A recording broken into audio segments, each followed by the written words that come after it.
Ironman 70.3 বিশ্ব চ্যাম্পিয়নশিপে অংশ নিয়ে টানা 3বার সফল বাংলাদেশের অ্যাথলেট শামসুজ্জামান আরাফাত নিউজিল্যান্ডে অনুষ্ঠিত 119 দেশের ট্রায়াথলন আসরে জয় করেছেন দক্ষিণ এশিয়ার মধ্যে প্রথম স্থান। তার ইচ্ছে এককভাবে নয়, বরং পরের প্রতিযোগিতায় বাংলাদেশের বহর নিয়ে যেতে চান তিনি। সেজন্য সরকারের সহযোগিতার বিকল্প নেই বলে মত তার।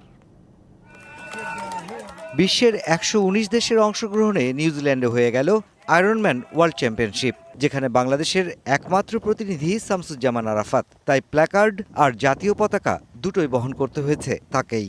প্রাইড অফ নেশন দিয়ে যখন হেঁটে যাচ্ছিলাম পতাকা নিয়ে, বাংলাদেশ বলে সবাই অনেকে অ্যাপ্রিসিয়েট করতেছিল, তালি দিচ্ছিল। সত্যি এটা খুব ভালো লাগতেছিল, বাট মনের মধ্যে খুব খারাপ লাগতেছিল। যদি আমরা আরও বেশি অ্যাথলেট হতে পারতাম তাহলে আরও বেশি ভালো লাগতো, আনন্দটা আরও দ্বিগুণ হতো। ট্রায়াথলন খেলাটি বাংলাদেশে খুব একটা পরিচিত নয়। এই খেলায় একজন অ্যাথলিটকে 1.9 কিলোমিটার সুইমিং, 90 কিলোমিটার সাইক্লিং আর 21.1 কিলোমিটার দৌড়াতে হয়। সেই কাজটি করেছেন আরাফাত। আসরে অংশ নেয়া দক্ষিণ এশিয়ার দেশগুলোর মধ্যে প্রথম হয়েছেন তিনি, আর আসর জুড়ে পজিশন 306তম। সাউথ এশিয়ান র্যাঙ্কিংয়ে আমি বেস্ট পারফর্মার।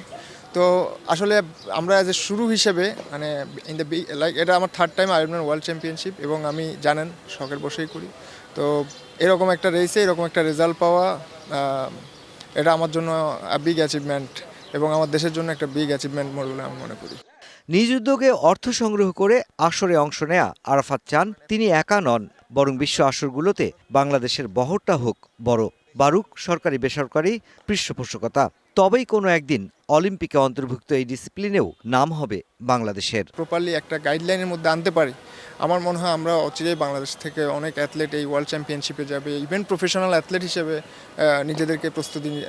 নিজেকে তৈরি করতে পারবে, এবং ওয়ার্ল্ড যে অ্যাথলেটিক আসরগুলো আছে এগুলোতে প্রাইজ নিয়ে আসতে পারবে বাংলাদেশের জন্য। Mushfiqur Rahman, DBC news, Dhaka.